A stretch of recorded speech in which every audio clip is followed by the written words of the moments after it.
Good morning. Good morning. I hope you guys are having a good day.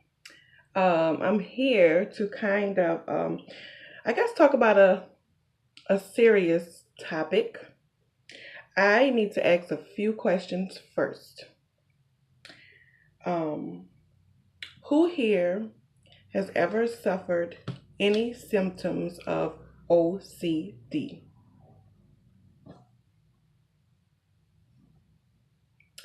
Who here has ever suffered symptoms from anxiety?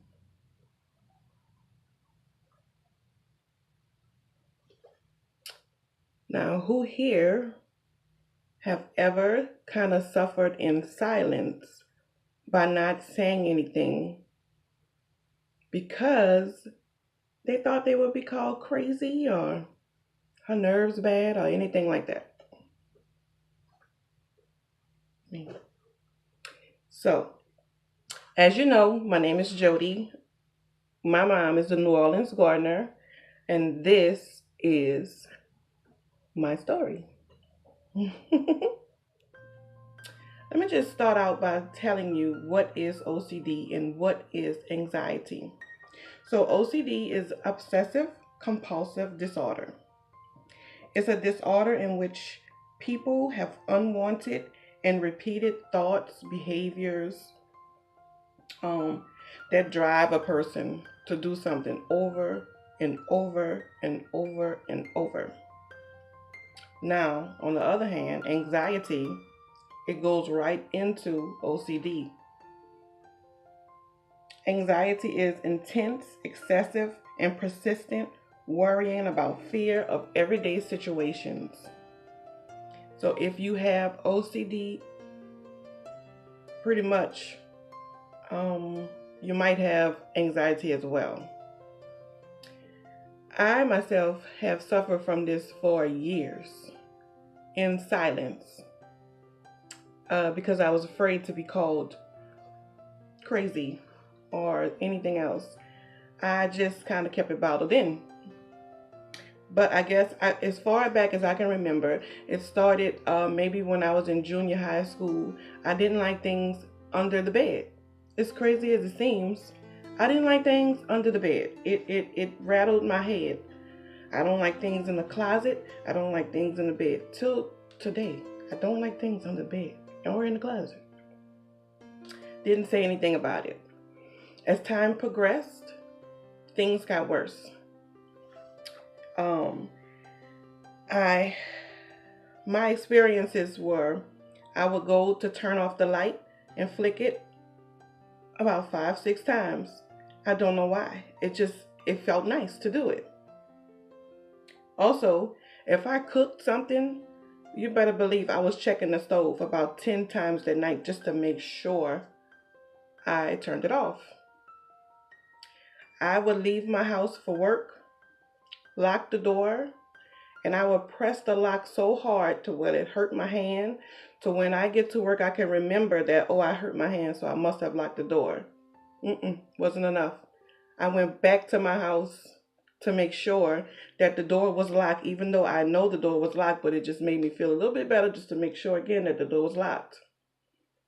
This have happened for years. Years. I would not iron at all for years because I was afraid to put the iron down. I would think in my head it's gonna fall, the house gonna burn down. So my garage at my house is pretty empty. So when I was in desperate need of an iron, I would iron, but only if I could put the iron that I already used in the middle of the garage. In my head, I would think, well, if it falls, it's gonna fall on concrete. But still, I would go back and check it 5, 6 times.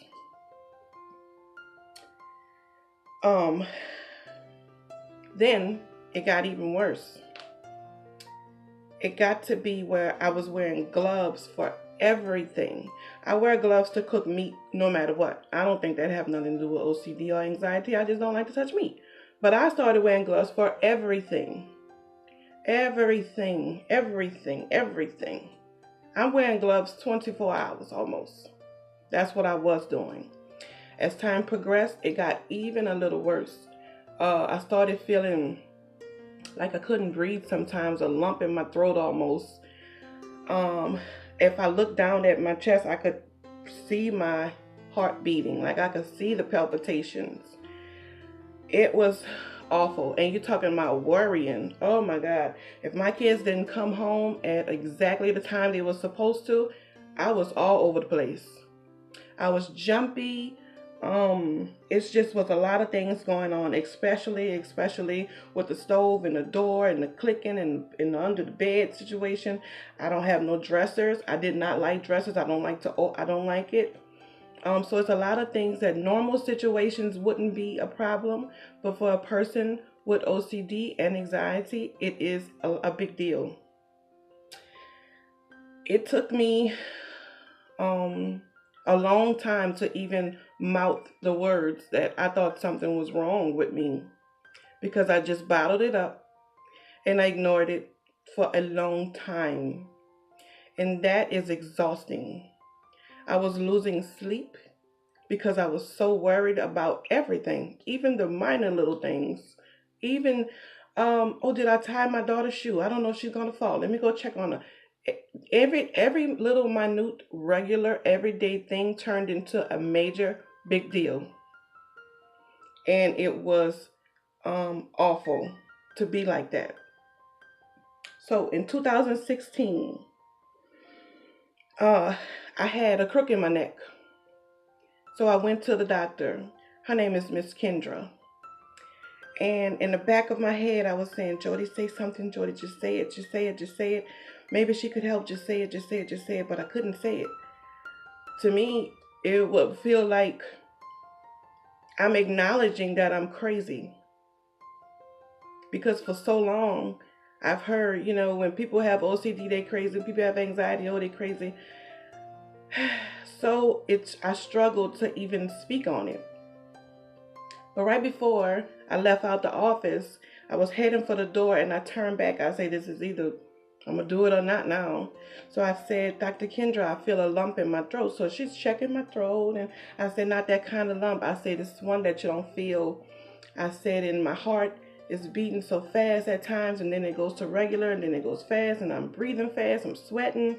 I'm having all these things. I just spilled it all. Everything. And she said, she grabbed my hand and she hugged me. And she said, you have anxiety and you have OCD. And I just cried and cried and cried and cried and cried, because I had thought this for a long time, but I had never heard it or mouthed it. So it was just a different experience for me. So she told me that she wanted to give me some medicine. I said, oh no. I said, that will really classify me as crazy. You talking about taking pills and things? Oh, that's a lot. So she herself told me her own story. I stayed there for about an hour with her just talking. So at the end of it, I agreed. I asked her for the lowest dosage, which was a 0.5 milligram. I broke it in half and I was taking it every day. And it has helped tremendously. Not to say that I don't have anxiety or OCD, because there is some things still there. But I'm not freaking out. I'm not all over the place. I'm not, if I cook, I gotta, I can't, it was so bad I couldn't cook at night, because I was worried when I go to sleep, because I was in my head thinking I'm gonna burn the house down because I know I left it on, even though it's off. So I don't, not like I say, not to say that I don't experience these things today, but they are so much better. I can be at ease. I used to check the door, no lie, maybe 15 times. Make sure every lock is locked. I even unlocked it and locked it back. But now I might check it twice, and that's good for me. So I am able to speak about this now because I have went through the full rim of it. I was not able to speak about it a year ago. No, I would never say it a year ago. Months ago, I would never say it. But now I'm able to speak about it because I have went through the full rim. I have experienced the the traits of it, going through in my mind, going through this and that. I have mouthed it that I had a problem. I know I did. I went to the doctor. I got medicine. I spoke to someone. I got help, and the pills are helping. And now I'm better. And now don't even take them every day. I take them maybe twice a week. So this is why I'm able to speak about it now, because I have made a full circle now. I've seen every layer of it. I've seen the problem. I've got the solution, and now I'm better. So the purpose of this video is to just let you all know that if you have those problems, if you have those symptoms of anxiety and OCD, it is a very, very serious thing. It is nothing to play with. It would drive you crazy. It would drive you to worry to death. It really will. I just encourage you.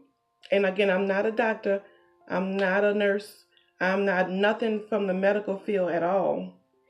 But I can tell you my experience. I would recommend you to talk to someone. I thought when I talked to that doctor, she was going to immediately call people and tell people, this girl is crazy. Come get, She did not. She did not. She understood me totally. Actually, she wanted to give me a stronger dosage, and I told her no, I refused. No. So I just encourage you today, if you have experienced any symptoms of OCD, if you have experienced any symptoms of anxiety, to please talk to your regular physician. If you don't want to talk to your regular physician, you can email me, or I can tell you my experience again, or you can just talk to someone, because just mouthing it makes it a little bit better, because when you acknowledge that you have something, that is the only way you can work on fixing it. If you don't acknowledge you have it, you can never fix it. So when you see me smiling and laughing and joked out and all this here, turning up and dancing and all of that, I am enjoying being healthy. I am enjoying being happy. I'm enjoying my life, because at one point I was not. At one point I struggled very much. I struggled and struggled and struggled even to laugh. And when I did laugh, I still wasn't laughing on the inside. I was screaming on the inside, because I couldn't tell nobody, because I didn't want to be called crazy. And on my mom's side, my mom tried desperately to support me, but she didn't understand, and neither did I. So that's why I say, talk to someone. Get someone to talk to. Your doctor, your therapist, your parents, your sister, brother, someone. Mouth it, get it out. Even if you have to write it and read it, mouth it, get it out of your system. So I'm so glad to be able to share my story with you. Of course, I have so much more, but I think I covered just about what I wanted to cover. If you have any questions, I'm very much open to them. But that's it, y'all. So that's my story. I hope you all have a grand day. Today is Tuesday. Today is Tuesday. It's Tuesday. It's Taco Tuesday for my house, because we having tacos. So I hope you all have a good day, and y'all just be safe out here. Bye, y'all.